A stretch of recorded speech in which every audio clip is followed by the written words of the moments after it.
Welcome back to ADHD Fabrication. Today we're going to be working on Mr. King's Ford. Most people don't make it all the way through the video, so I just wanted to try a new method of asking earlier on in the video. If you could please like and subscribe, it helps a lot as far as the algorithm goes. It takes no time at all. And the best thing, it's free. Thanks for watching and I hope you enjoy the video.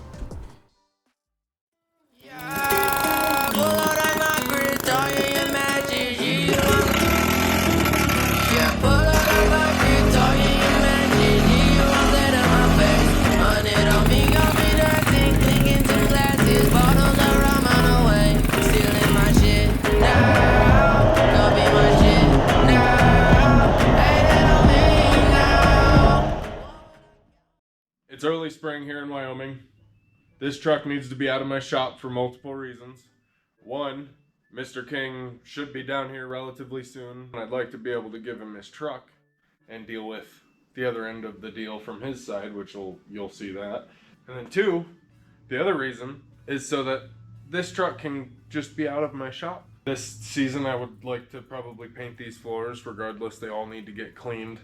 And I really would like to get done with a lot of the organization that's going on here.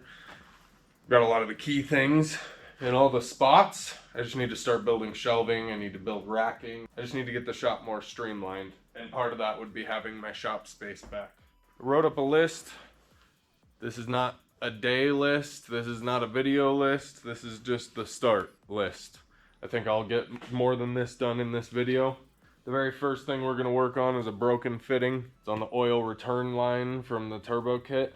I did get the fitting. We'll have to take it out and then put that back in. Next, we're going to pull the truck out of the door. I brought my pressure washer trailer over. We're going to pressure wash the truck, get all the dirt and grime and grease that's near mainly the power steering pump. And then we'll pull the exhaust. We're going to bend the AC back. If you remember from the me pulling it video, I was dumb and tried to put a strap around that and it snapped because there was still tension from the starter. I would like to have the engine in that truck at least this weekend, hopefully. We will see what comes of it. Let's go. I broke this off at some point when the engine was already off, but we're gonna work on getting that out right now. I've got my extractor bits, except I don't seem to, ooh, there we go. Oh yeah, we're just walling it out.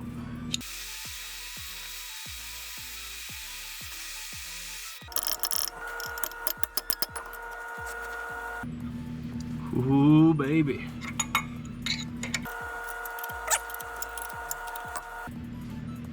What a beaut. We'll just slap this fitting in, get the oil return line installed, and then we'll be done with this.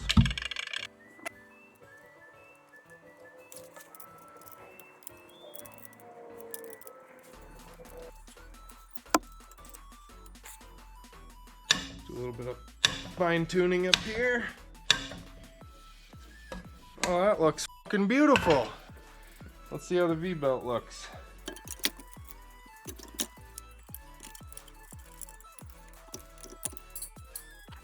Main reason I wanted to do that is because the compressor still feels fine. So it felt a little bit ashamed deleting AC. It's like it never happened. Let's move on. Alright, we gotta get this transfer case strapped up so that we can pull the truck out and spray it down. Right now it's just dirty dangling down there. We're gonna lift it up by hand, get it ratcheted, and then it should be good.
Gonna get down there and lob the exhaust off real quick, because both of these will be in the way. And it all has to get rebuilt differently for the turbo anyway.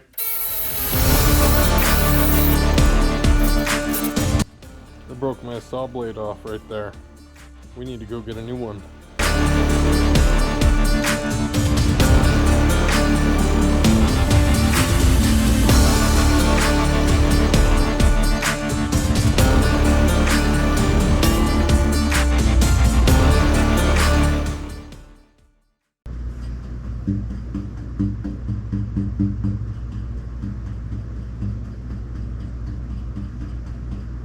What I'm thinking, just from taking this engine out and taking the engine out of that truck over there, the diesel, I almost feel like these mounts right here are placed specifically back for the gas engine. So we're gonna go out and check on the black Ford Ranger that the diesel came out of, and we're gonna see if there's different mounts or where exactly this does mount. I have a suspicion that something is supposed to go right here.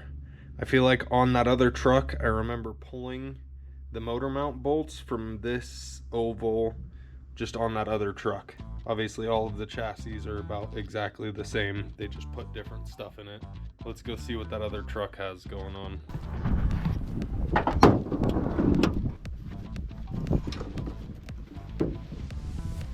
Sure enough, those holes are in this chassis for that bracket that we're gonna have to pull out. This bracket's gonna have to come with us from both sides.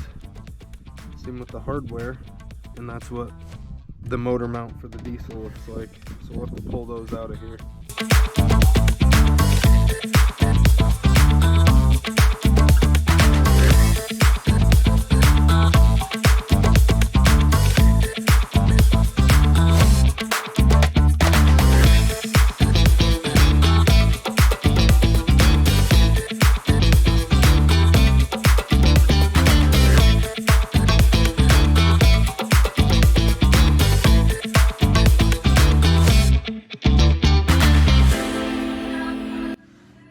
Okay, we have ran into our next problem. Any early car manufacturer didn't have one select type of hardware, so whoever was working on this half of the truck decided they were using bolts.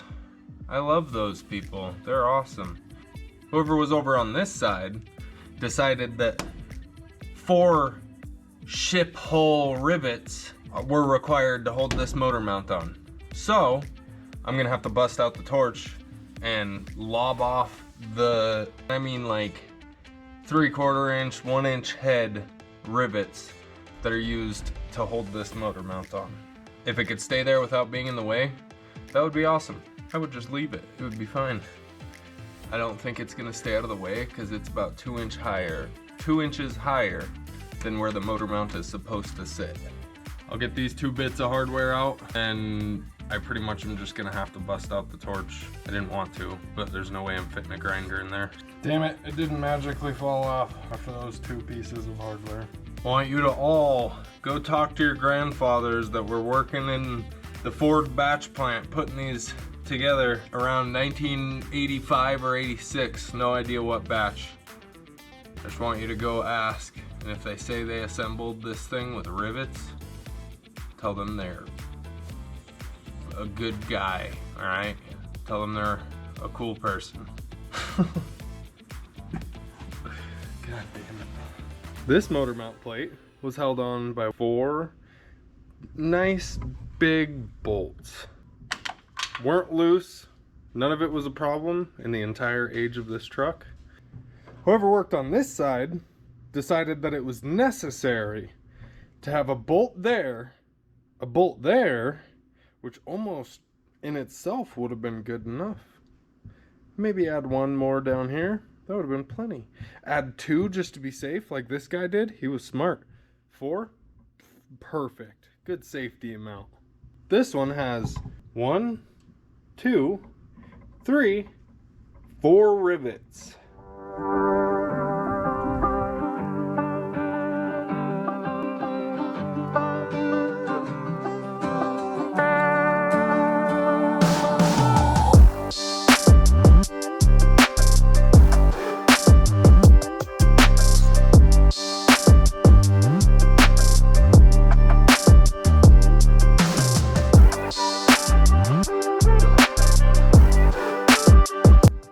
We got that one torched off. Sincerely screw whoever put 4 rivets and 2 bolts into that. 4 bolts, 3 bolts would have been completely fine. 4 was plenty on this side. 4 rivets and 2 bolts makes no sense. Those rivets can't be attached if they're liquid, right? I was trying to save those brackets. That one's probably savable, but it's got some slag on it. I'm gonna go out and pull off the other brackets. All right, that's MOI. Motor mounts officially in. Last thing before I go get the forklift started, we hook it up to the engine, we start trying to cram it in here strategically, is pull things like this. The HEI box or whatever the hell it's called, CDI Ford. This is the spark box. So firstly, we're gonna pull this thing off. I'm gonna go through, I didn't mark as many of these wires as I should have. I don't know where the hell this hose came from. We'll figure it out later. I think I'm gonna do a slight repair to his battery bracket here, and I'll reinstall it because we're going to a diesel, so we're gonna wanna have 2 batteries. I'm not sure what this solenoid is going to. I think he has 2 solenoids. So he's got a solenoid right there, and he has another one installed right here.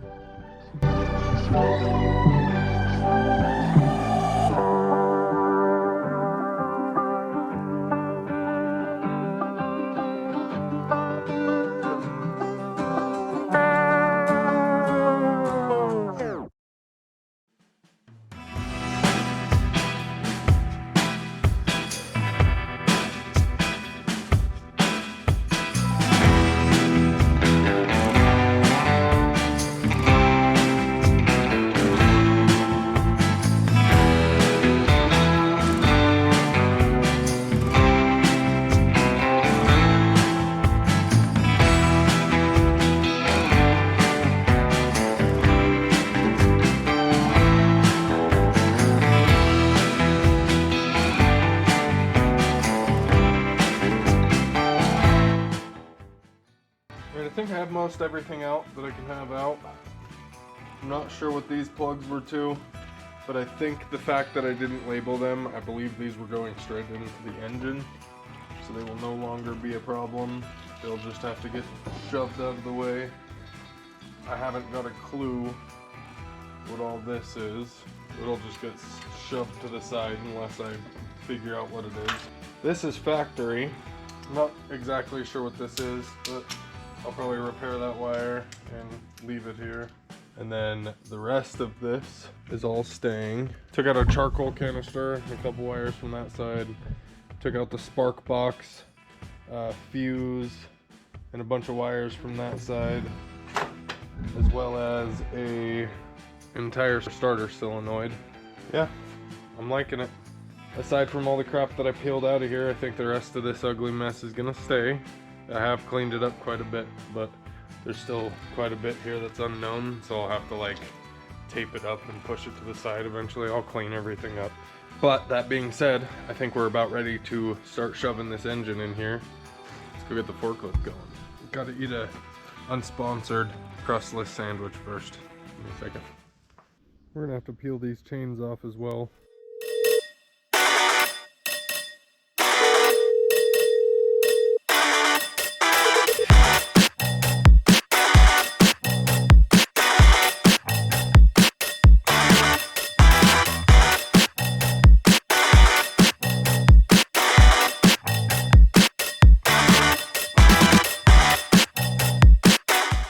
This exhaust stud snapped off, and I thought it was the same as these, so when I went to Tractor Supply I got hardware so that I could replace the studs with what I thought was 7/16. It is not, so I drilled out both of the studs and tapped it to just take 3/8 bolts.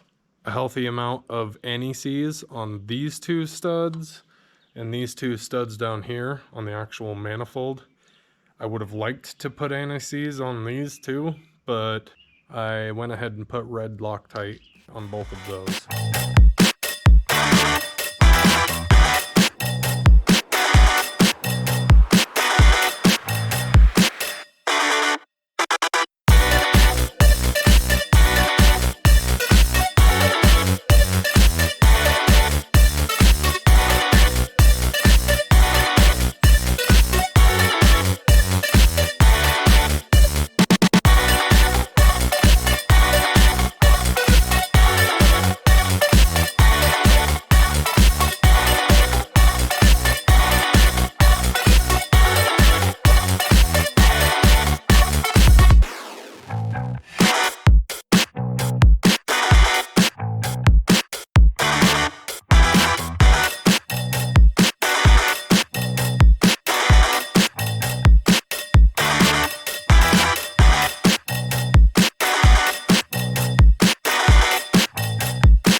We got an engine in. I want to get this transfer case on here so I can say that mechanically everything is back in this truck.